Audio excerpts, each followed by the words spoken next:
Halo sahabat hati, jumpa lagi dengan saya Linda Wahyudi di podcast saya. Kali ini saya benar-benar dapat tamu yang istimewa. Romo Agus yang bersedia datang di podcast saya. Halo Romo. Halo. Halo semuanya. Romo, thank you banget Romo mau datang Sama-sama banget. bincang-bincang dengan saya. Romo, yang pertama saya ingin tanya itu kisah sedikit aja Romo, panggilan Romo. Kenapa Romo tiba-tiba tertarik jadi imam gitu loh? Apakah mulai dari kecil atau ujuk-ujuk, kalau orang Jawa bilang ujuk-ujuk itu besar tiba-tiba Mau jadi. gitu. Gimana Romo? Kalau bilang sejarah sih awalnya ya tertarik sebagai seorang anak kecil itu waktu masih SD lihat. Oh, Romo itu bajunya bagus. Oh, dia pimpin misa di depan, semua orang harus lihat dia. Itu Romo di mana itu? SD? Waktu SD masih di sekarang Malaka, pemekaran dari Kabupaten Belu. Oke. Di Flores itu Romo ya? Timur. Timur. Oke. Pulau Timur kami. Oke. Terus Romo? Jadi setelah itu sempat hilang lah namanya anak-anak. Lalu masuk SMP. Begitu mau tamat SMP baru mulai ada kembali keinginan. Jadi kebetulan waktu itu Romo Sintus masih diakon. Romo Sintus Nahat ini yang sekarang di seminari ya. Nah, dia bilang, mau nggak engkau ke Bali? Ya mau aja, karena dengan nama Bali kan. Tapi untuk kok mau jadi imam tuh belum terlalu apalah berpikir jauh ke sana. Tapi orang tua langsung setuju Romo?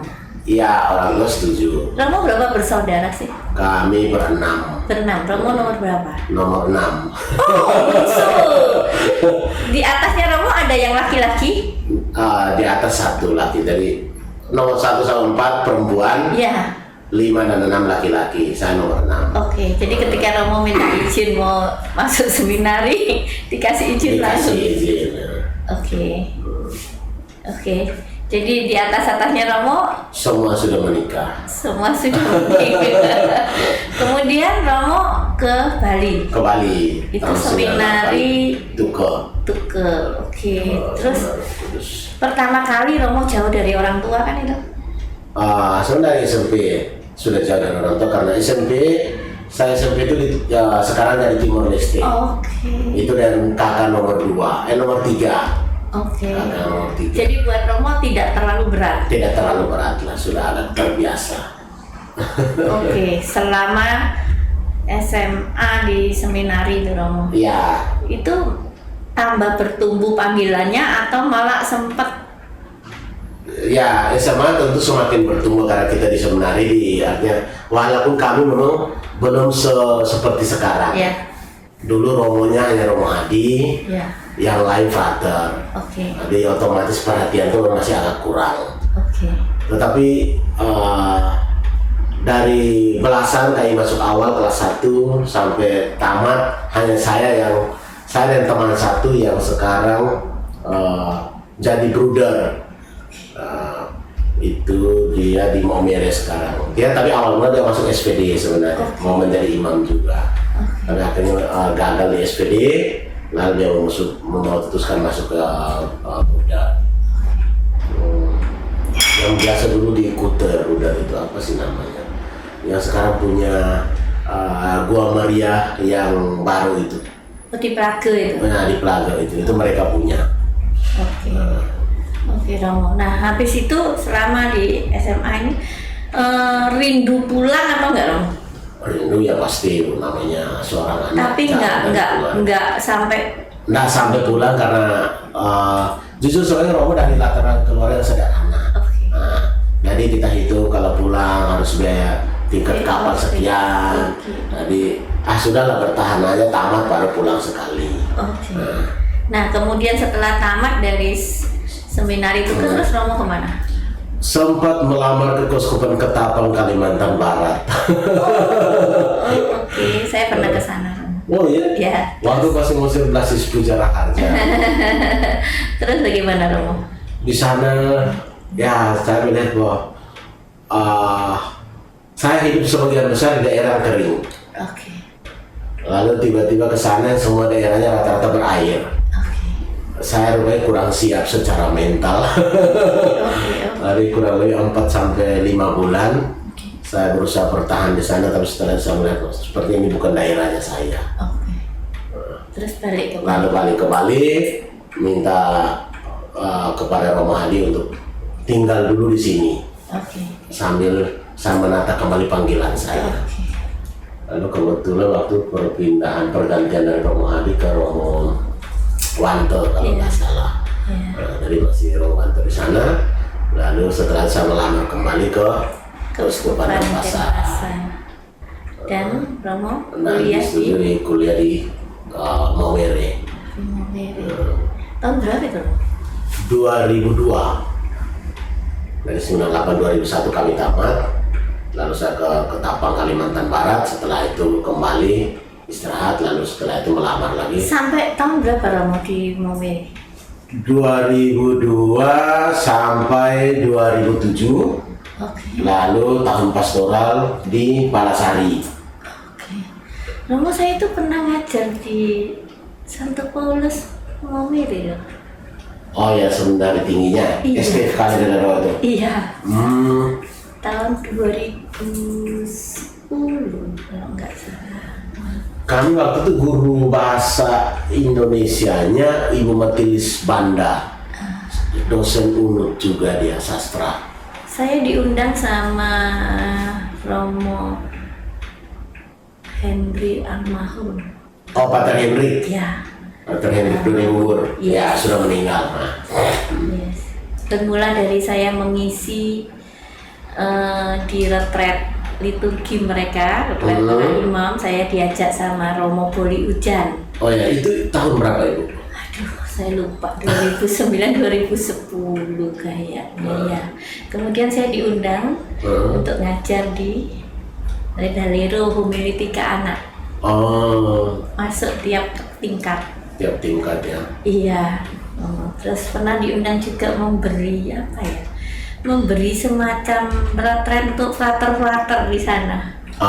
Malah saya diajak makan di ini Romo, kan mereka punya semacam rumah ya gitu, khusus untuk kamar makan. Iya, jadi kan tiap ini beda, beberapa ada. Ya saya diundang di sana makan keliling di unit-unit. Di sana istilahnya unit-unit, masing-masing unit punya kamar makan tersendiri. Tapi kan itu SVD semua ya, Romo? SVD. Ya, itu ya di sana. Oke, jadi Romo di sana sampai selesai, Romo? Iya, 2009. Lalu kembali untuk lanjutkan pasca sarjana namanya. Di sana juga, Romo? Di sana juga. Jadi kami satu tempat kuliah saja. Oke. Sampai 2011 sekitar bulan Mei ya. Terus Romo ditabiskan di mana? Ditabiskan diakon di Pelita Piret. Setelah ditabiskan diakon, ditempatkan di Paroki Santo Petrus Negara. Sampai Oktober ditabiskan di MBSP Nusa Dua. Tahun 2011. Kami bertiga, saya, Romo Agustinus Wahyu Yulianto dengan Romo Robertus Gaganae. Oke. Romo, waktu Pelita Piret itu khusus untuk Projo Denpasar atau Projo semua? Projo satu regio ND kita. Nah, regio ND. Jadi Keuskupan Agungnya kita untuk seluruh regio ini satu, yaitu Keuskupan Agung ND membawahi Keuskupan Agung ND sendiri, Maumere, Larantuka, Ruteng, dan Denpasar. Oke. Jadi di sana Romo kumpul juga sama Romo-Romo dan satu regio namanya. Oke. Ketika ditabiskan gimana rasanya, Romo? Wow, tidak percaya, tapi itulah karya mukjizat yang luar biasa untuk saya. Dari sekian banyak kan tentu ada banyak teman yang mungkin lebih pintar, kalau kelihatan sepertinya lebih siap banget, tapi ternyata ada yang gagal, yang kita lihat harusnya layak banget itu ternyata gagal. Romo sempat ngalami gampang nggak, Romo, selama pendidikan? Sempat banget. Jadi tahun setelah top sebenarnya sangat gampang tuh setelah top. Jadi begitu kembali tingkat 5, tingkat 6, begitu mau memutuskan untuk ditabiskan diakon itu sempat benar nggak sih saya ini dipanggil? Karena secara apa juga saya merasa bahwa toh teman-teman yang keluar lalu memutuskan untuk berkeluarga ini bahagia juga.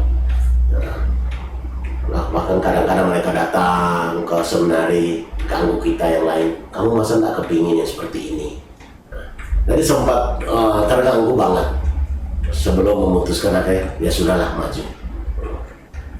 Dan orang tuanya Romo pasti senang sekali ya? Iya, terakhir kalau saya bilang tolong doakan karena ini saya memutuskan maju apa enggak. Tapi mereka pada waktu itu menjawab ya semua terserah engkau. Kalau frater mau lanjut ya syukur, kalau tidak juga tidak apa-apa. Itu jawaban dari orang tua. Luar biasa jawabannya Romo.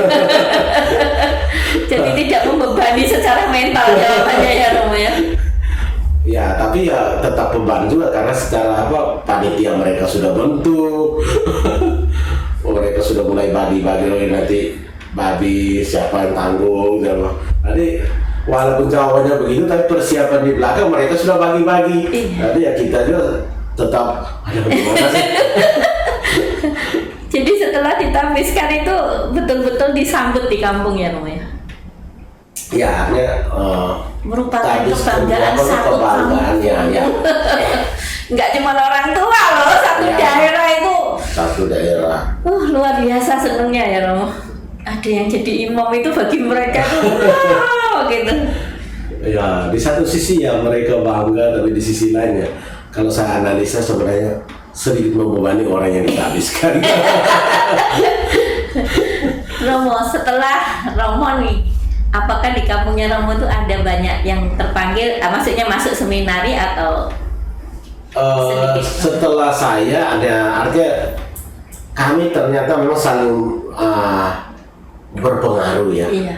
Jadi pertama macam dari ada Romo kami yang sini sudah 50-an sekian tahun menjadi imam, yang paling senior di kampung, lalu masih ada hubungan keluarga sebagai om, lalu om yang dari saudara kandungnya mama. Setelah itu Romo Sintus, Romo Clement. Oh itu satu daerah sama Satu kampung semua. Dan kebetulan masih ada hubungan saudara. Oke. Lalu setelah saya, lalu Romo Roni, ada lagi kampung saudara dari Arab jauh, Romo lain, Romo Agus. Berarti memang betul saling mempengaruhi, maksudnya Saling saling berpengaruh. meneguhkan itu. Oke. Ya, itulah kehidupan di kampung ya. Iya, Jadi di satu kampung. dengan yang lain tuh rasanya ya seperti itu. Kalau Jadi- teman yang akrab dari kecil itu saya punya satu sahabat namanya Romo Agus juga. Jadi kami dua tuh dikasih nama sama karena kami dari kecil kami saling memanggil tuh Belu. Belu itu artinya sahabat. Oh, Jadi sampai saat ini Romo kami- Agus siapa? Tadi Romo saya panjangannya? Agus Bere, dia Agus Seran. Oh, oke. Nah, itu kami dua selalu saling mendukung, saling memberi support lah. Itu gunanya sahabat Romo. Nah Romo, ngomong-ngomong nih setelah ditabis nih, Romo di tahun 2011 berarti 9 tahun, hampir 9 tahun. Hampir 10 sekarang. Hampir 10 ya Romo. Nah pasti ada beberapa pengalaman ya Romo di situ. Nah kira-kira saya tahu semua tiap paroki pasti ada pengalaman yang menarik. Tapi dari sekian banyak itu bisa nggak Romo ceritakan 1-2 peristiwa yang membuat Romo mungkin mengalami satu tantangan gitu yang menurut Romo wah cukup ini gitu. Pernah nggak Romo mengalami seperti itu? Pengalaman yang cukup menantang iman saya tentu ya sebagai pastor paroki ya di paroki yang terakhir yang sekarang sementara Iya. saya pegang.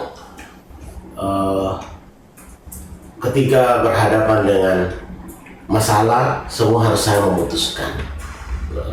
Di satu sisi mungkin umat merasa bahwa saya lebih muda dari mereka, Betul.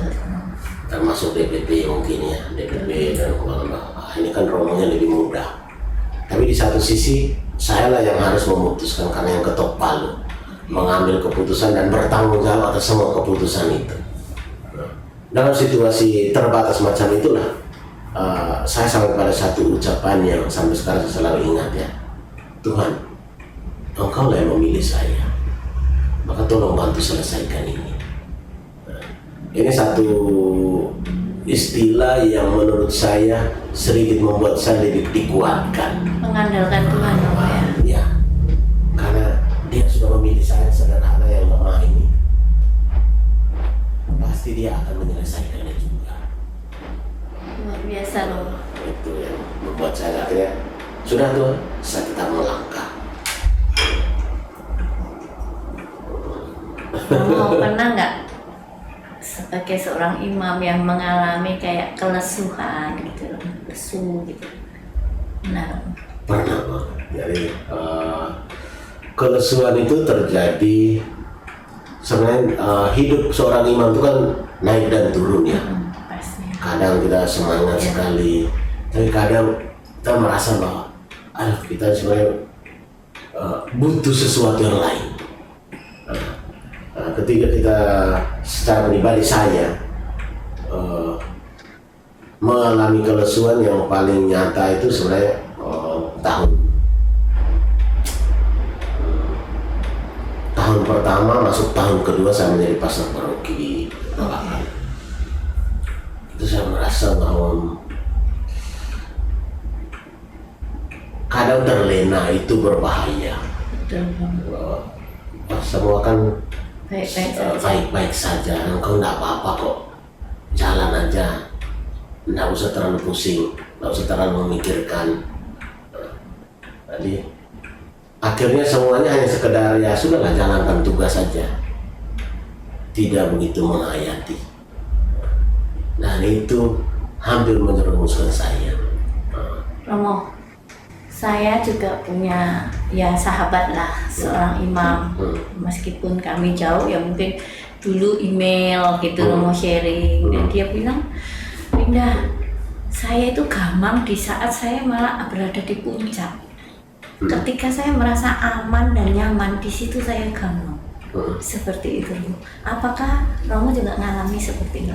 Iya, ketika saya merasa bahwa semuanya baik-baik saja, itu baru berbahaya untuk saya sebenarnya. Kalau ketika ditantang untuk ada kegiatan ini segala macam, malah sebenarnya lebih baik. Jadi fokus ke sana Lebih ya fokus Romo. ke sana. Romo kan dari timur nih, dan umatnya Romo kan Bali. Banyak semua. Ya, apalagi Babakan itu kan sangat Bali Fanatik, banget. ya. Ya. Bagaimana caranya Romo menyesuaikan diri? Artinya kan katanya Santo Ignatius saya masuk dengan pintu mereka dan keluar dari pintu saya, ya. gitu kan Romo. Itu bagaimana caranya Romo menyesuaikan diri? Kan tidak mudah kan Romo. Ya, sebenarnya sejak awal sih saya sudah omongin Bapak Uskup. Uskup ini kan paroki yang khas Bali. Apakah cocok taruh saya di sana? Kau kan sudah lama di Bali toh. Jadi dengan bahasa Bapak Uskup ini lalu saya merenungkannya. Ya mungkin Bapak Uskup melihat bahwa mungkin saya yang mungkin masih bisa masuk dari karena lamanya saya ada di Bali. Lalu dari situ Oh iya ya, kan dari SMA Romo di sini iya. ada beberapa teman yang dulu masih walaupun memang ya agak susah secara khusus bisa bahasa Bali yang hari minggu pertama dalam bulan. Bagaimana kita harus baca dengan harus logat Bali, itu suatu tantangan.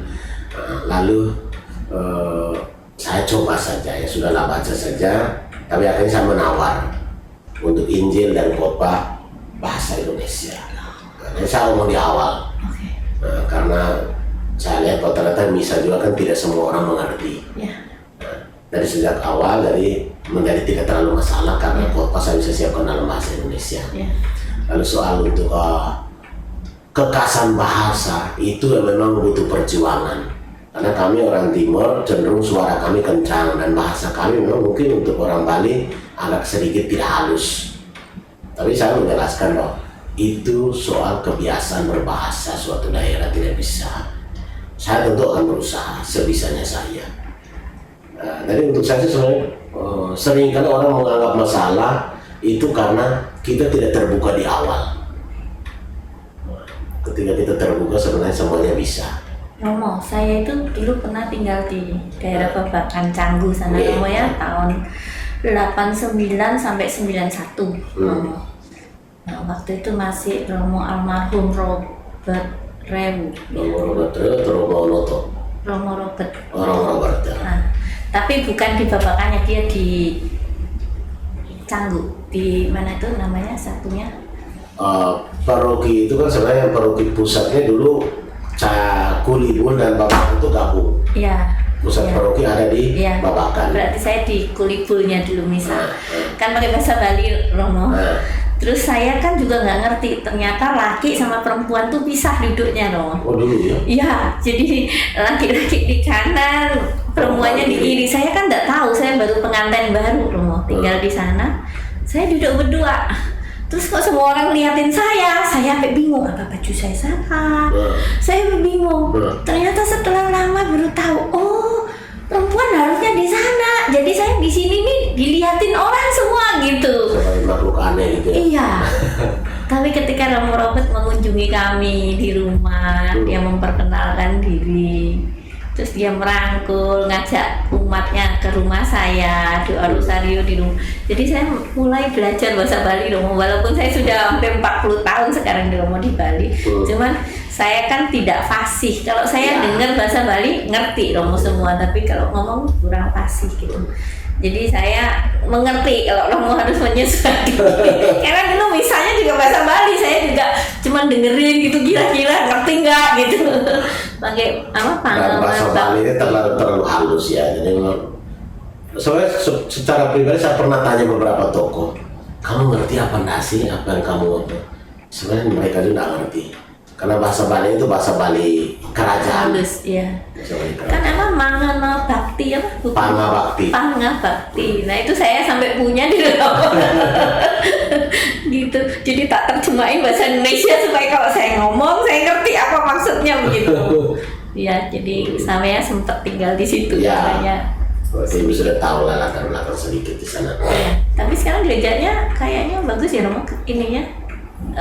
Sudah lumayan bagus menurut saya. Kami hanya satu proyek kecil, nanti mau ganti atap karena atapnya sudah 53 tahun belum pernah diganti. Terus dua Marianya bagus Romo di sana ya? Dua Marianya ya lumayan lah walaupun agak pendek. Iya. Terus Romo sebagai tadi Romo ngomong saya ya secara usia Romo lebih muda lah dari orang-orang yang sudah tidak kesulitan ya Romo menghadapi dewan atau bagaimana tidaknya. Ya tentu adalah kadang ada miss, tapi ya berusaha untuk diredam lah, kita sama-sama berpikir dewasa lah. Satu hal yang selalu saya sampaikan ke mereka, namanya grup apapun, masalah yang sesuatu yang tidak jelas tanya pribadi langsung, lebih chat aja daripada kita sesuatu tidak jelas kita lemparkan di forum kan malah amburadul. Tapi saya lihat Romo-Romo muda kan sangat kreatif ya, Romo Agus buat ini, buat itu gitu. Jadi saya lihat, wow, ini. Ya, karena saya suka ya dengan pewartaan gaya baru ya. Terus Romo juga tak lihat kunjungan ke rumah umat ya Romo ya? Ya sebelum corona, sekarang tak. Oh iya, sebelum corona. Itu luar biasa loh untuk seorang pastor muda, dia belajar untuk mengunjungi dekat sama umat. Ya karena untuk saya sih sederhana Bu ya. Kita tidak bisa memahami umat secara lebih baik kalau kita hanya di belakang altar. Tapi kalau saya turun ke sana ngobrol dengan mereka secara langsung, saya bisa tahu ini bagaimana sih keluarga ini, seberapa sih dia mampu apa enggak. Mereka juga bisa lebih dekat sama Romo ya, secara psikologi ya Romo ya, dikunjungin. Iya. Lebih welcome materinya. Iya. Nah saya sebelahnya katedral, saya kepengen juga dikunjungi sama imam. Di sini mungkin dia akan kesulitan banget. Umatnya berapa ribu, bagi waktunya tidak akan cukup. Kalau kami memang masih bisa karena umat saya masih sedikit. Nah, ini kan mimpi umat kan boleh ya. 25 tahun saya tetanggaan, saya pengen sekali-kali dikunjungi juga gitu. Ini bercanda ya. Sebulan lalu ya, walaupun tetap ini jaga jarak, tapi dia bilang apa, selama saya menjadi Katolik baru Romo yang datang ke rumah saya. Aduh Tuhan, ternyata apa yang ibu rindukan itu ada benarnya. Memang secara pribadi ada umat yang rumahnya tidak pernah disamperin oleh pastornya. Ada satu kerinduan mendalam sebenarnya, gembalanya datang sesekali atau ya dalam 3 Saya tahun. cuma beda satu tembok loh dong. Nggak, ini bercanda, Romo bercanda. Tapi ini ada untuk Romo ceritakan umat yang dibabakan ya. Iya. Supaya Romo tidak masuk ke Iya. situ. Bahwa memang itu bahasanya dia langsung. Romo selama saya menjadi seorang Katolik, ini baru pertama kalinya Romo datang. Seorang Romo mengunjungi rumah saya. Ini umatnya kalau Romo dibabakan saya. Memang dia bukan asli orang Bali, tapi sudah lama masuk sebagai umat paroki itu. Dari keluarga besarnya dia bilang Konghucu atau Buddha ya. Romo, sekarang kita beralih topik nih Romo. Iya. Romo kalau lihat anak-anak muda sekarang ya Romo, UMK lah di ini. Romo, gimana caranya pendekatan ke mereka ya Romo ya? Kayaknya sekarang kan sudah mendingan Romo. Kalau dulu setahu saya, ini kan saya udah tua umurnya Romo ya.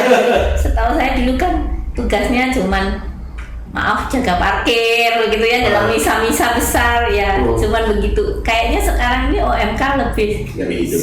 sudah lebih hidup, lebih masuk ya Romo. Sejak awal kalau saya masuk babakan ya, kalau saya memang dari begitu ditabiskan lebih banyak bergelut dari orang muda soalnya. Dari selama di Palasari, di Negaro, di Tabanan, saya memang lebih dekat dengan anak-anak muda. Untuk saya merasa bahwa mereka butuh teman. Ya, betul. Itu yang selalu saya ingin sampaikan ke mereka. Saya adalah temanmu. Ada apa-apa datanglah kita ngomong.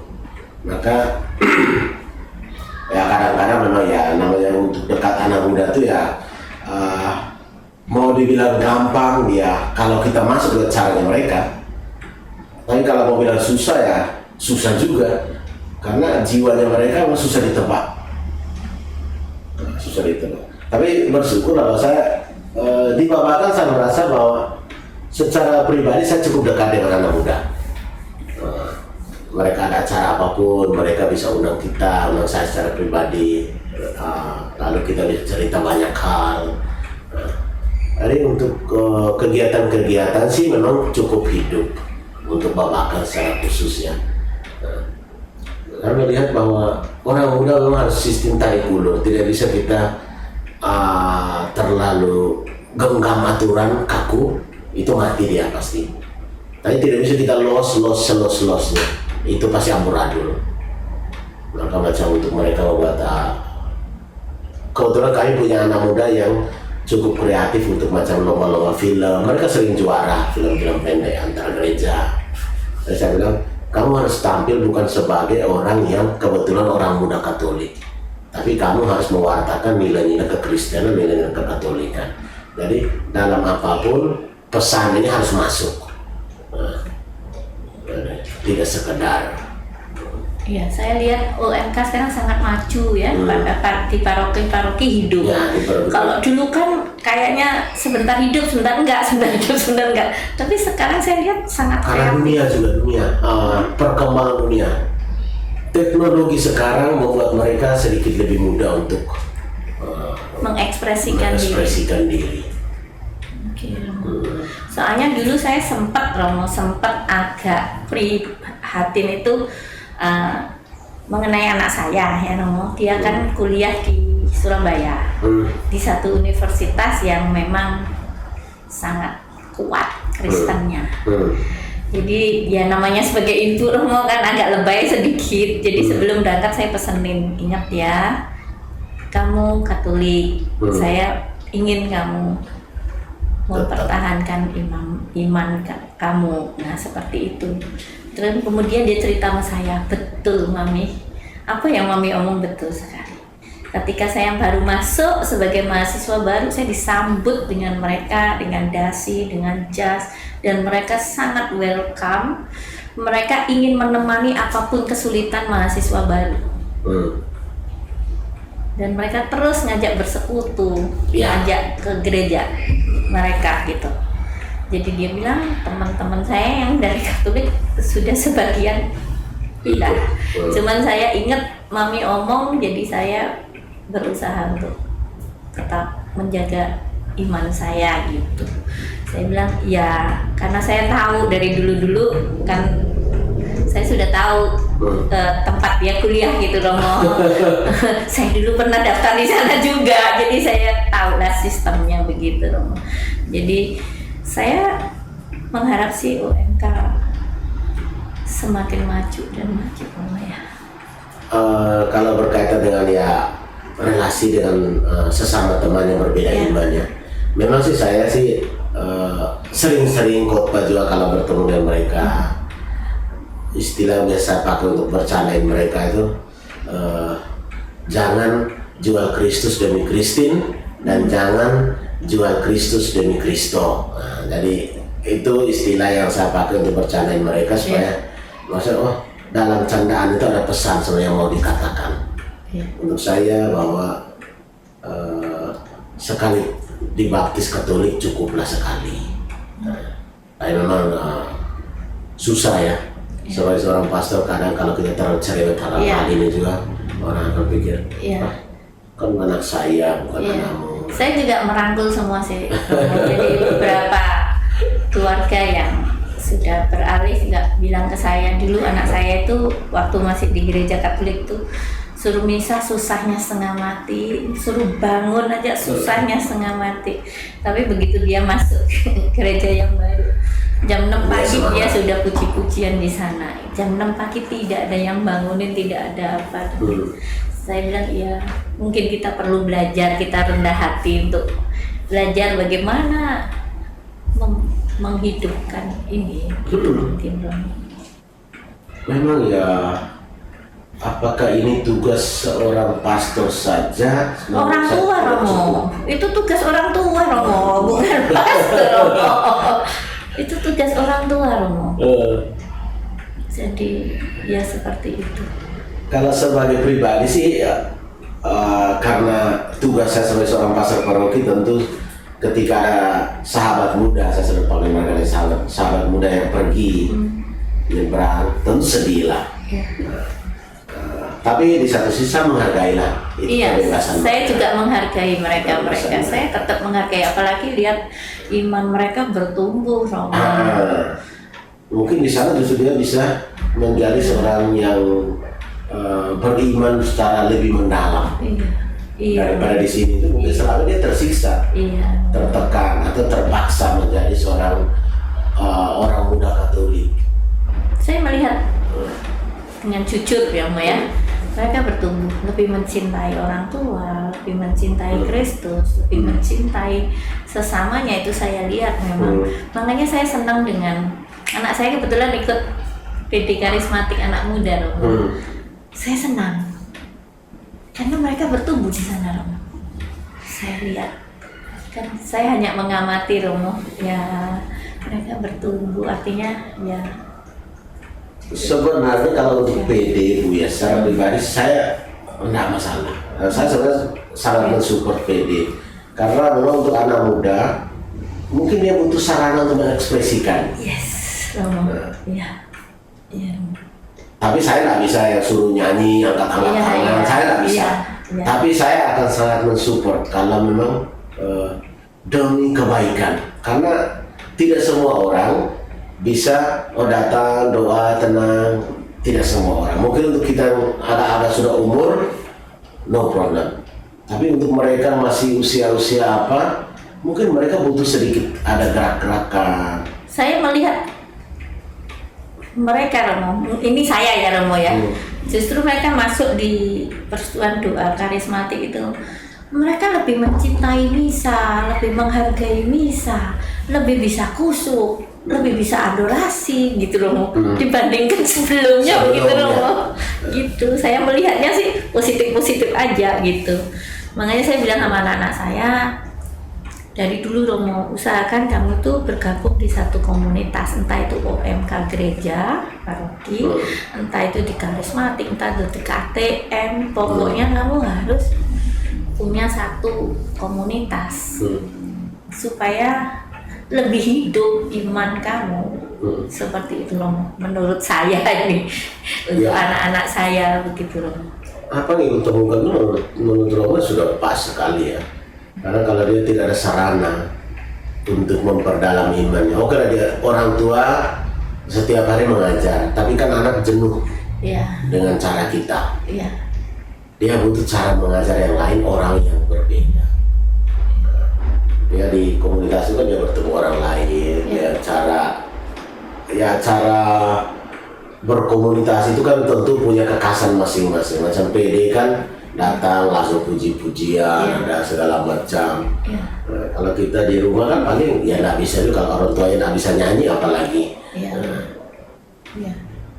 Jadi saya ya itu Romo, kalau saya doa rosario peristiwa gembira yang kelima Romo, Yesus diketemukan dalam bait Allah.